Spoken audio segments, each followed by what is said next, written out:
Hi everyone. Today we will continue our poetry analysis assignment. So if you have not already done so, you're going to log into our Google Classroom. You're going to open up the Quarantine and Learn April 13th assignment. Open up the poetry analysis slides and go to slide number 7. Again, as a tip, if it is hard to read, all you have to do is hit View, Zoom 100%, and you should be able to read easily and type easily into the slides directly. Go ahead and open up the poems. Also, remember, because we are reading 5 poems, analyzing the 5 poems in preparation of learning the different styles and then eventually writing our own poems. So you're going to go to the 3rd poem, which is called If I Can Stop One Heart from Breaking by Emily Dickinson.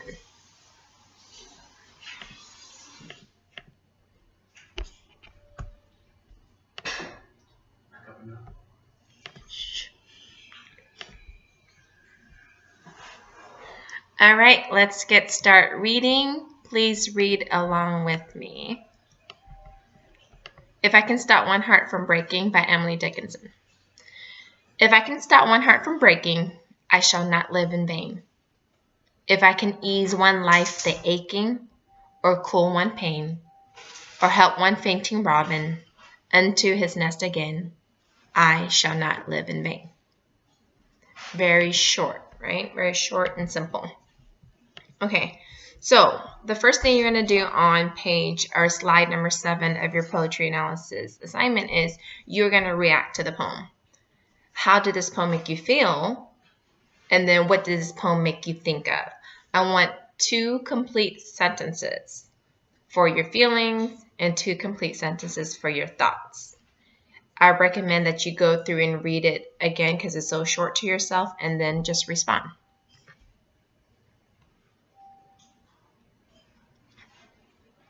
Again, this is a video. You can go ahead and put me on pause, get your work done, type in your answers, and then hit play again.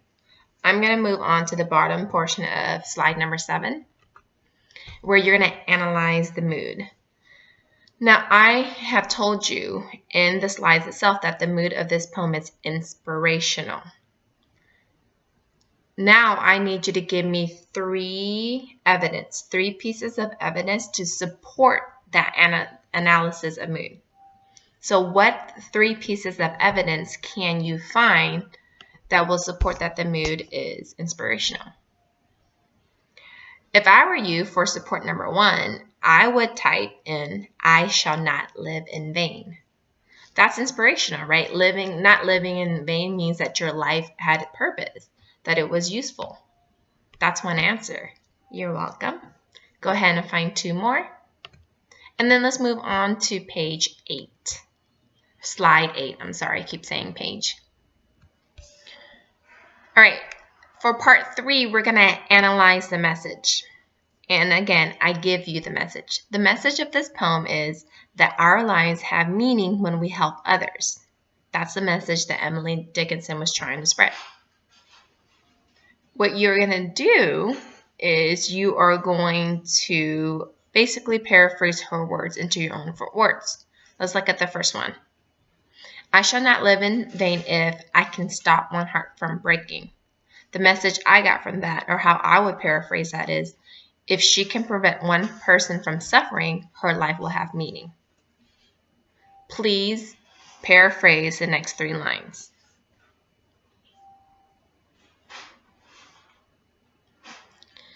And then part number 4 is the analysis. If you have noticed from part 1 already that that is always the last assignment for each poem, is you're going to analyze the poem by writing a short paragraph.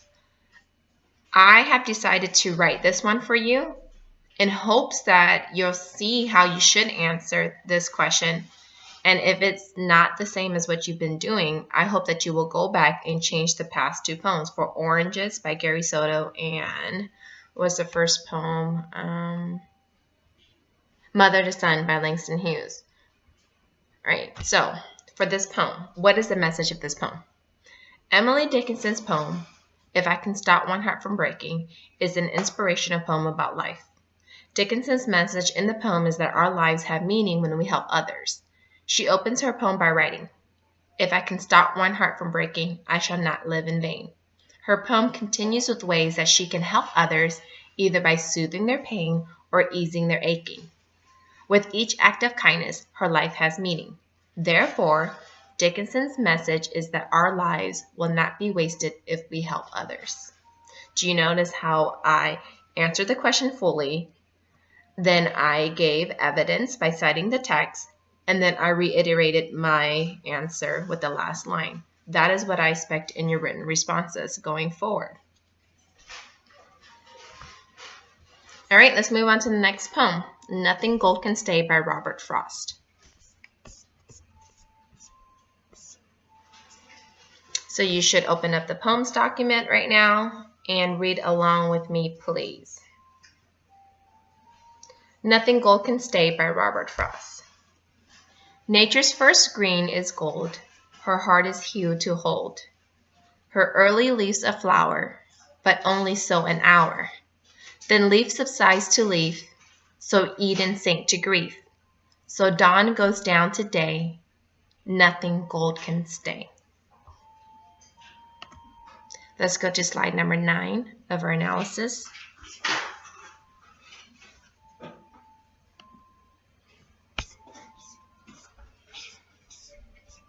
All right, first, what do you think the title means? What situation is described? And what are your first impressions of the poem? I answered the second one for you. Is that the situation being described is that nature and life can change quickly. I expect you to answer 1 and 3 easily because it's like an opinionated answer.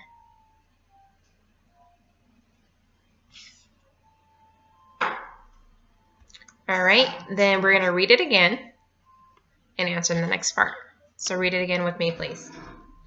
Nature's first green is gold, her heart is hue to hold. Her early leaves a flower, but only so an hour. Then leaf subsides to leaf, so Eden sank to grief. So dawn goes down to day, nothing gold can stay. What is the message in this poem? If you are paying attention, I'm going to give you the answer. The message of this poem is that change is inevitable.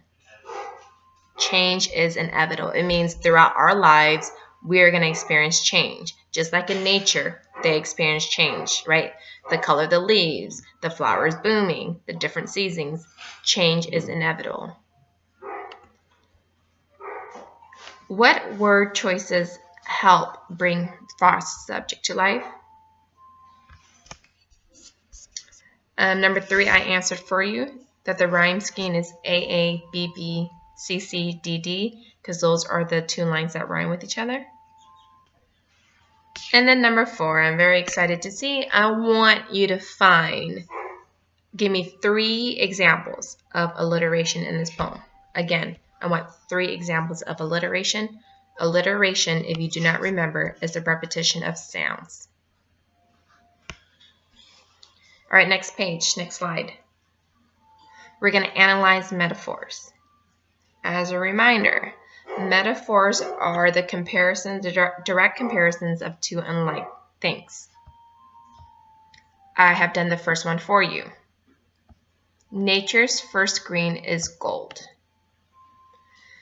So to explain that, I simply wrote that gold is a symbol of something valuable. When spring arrives and there is new growth, it is precious. That's why it's considered golden. Can you please explain to me the meaning behind the next 2 metaphors?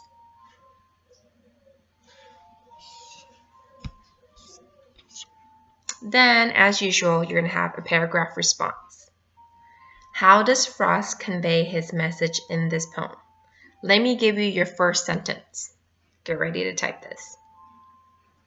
The theme of Nothing Gold Can Stay is that change is inevitable. That's your first sentence. Now you're going to go through and find evidence to support that theme, and you're done. All right, very last poem. Last poem of our assignment. So open up your poems document. Let's go to this last one, which is called Abandoned Farmhouse by Ted Kooser. Please read along with me.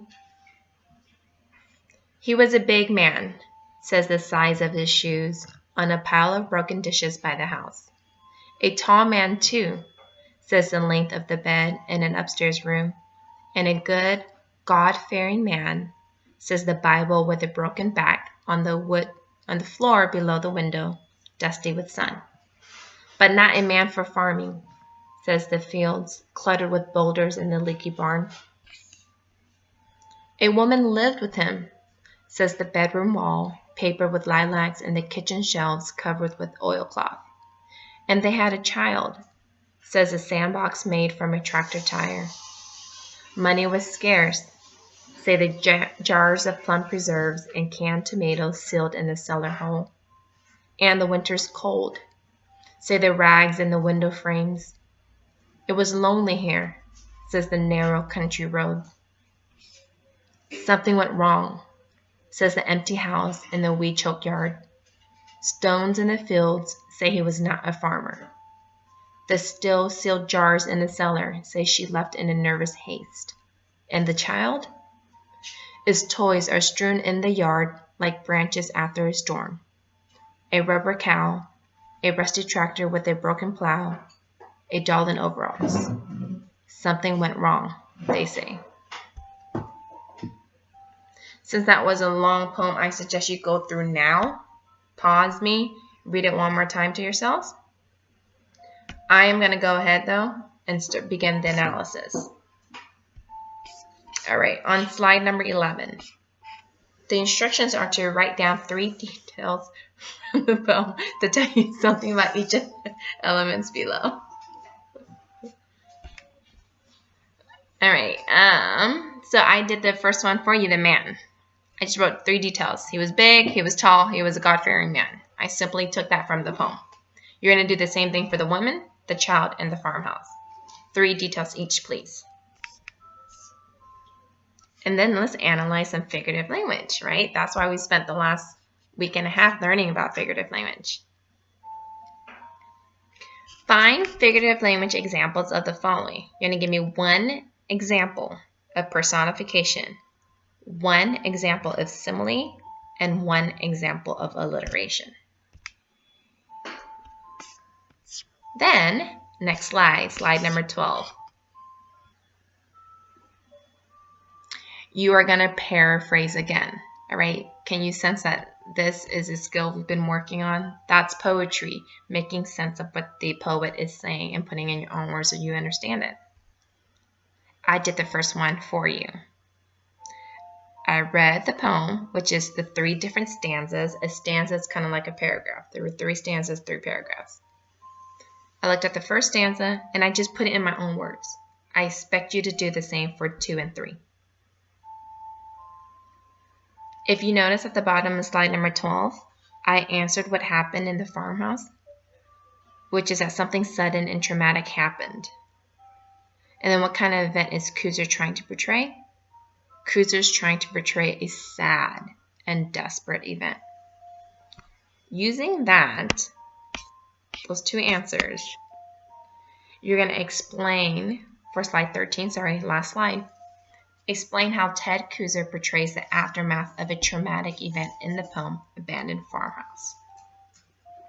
Again, I'm going to give you the first sentence, so be ready to type. In Ted Kooser's poem Abandoned Farmhouse, he describes the aftermath of a traumatic event. That's it. Now, what you're going to do now is you're going to find at least 2 pieces of evidence, textual evidence, to describe the traumatic event, right? Think about the toys just being left in the yard. Think about when the specific words he chose, like something went wrong, says the empty house. That's pretty telling, right? You're going to cite the textual evidence and explain how that proves that a traumatic event happened in this abandoned farmhouse. And that is it. We are done with the poetry analysis of these 5 poems. This analysis assignment is due Friday evening by 11:59. You also have other assignments, so make sure you're checking those, like Moby Max, Study Island, I believe. Make sure you check that. And check back in with me next Monday, where we will begin learning the different types of poems that you will soon write. Other than that, I will see you guys all on Thursday for our Zoom sessions. I will be taking attendance, so please make sure you log in. I am going to require that when you enter Zoom, you use your first name, so I know exactly who's entering. If I don't recognize your name, I will not admit you. And I'm also going to require that you have your video on. I want to see your faces. So make sure you log on about 5 minutes before a meeting and get set up. Make sure that your video is working, okay? All right, guys, see you soon. Bye.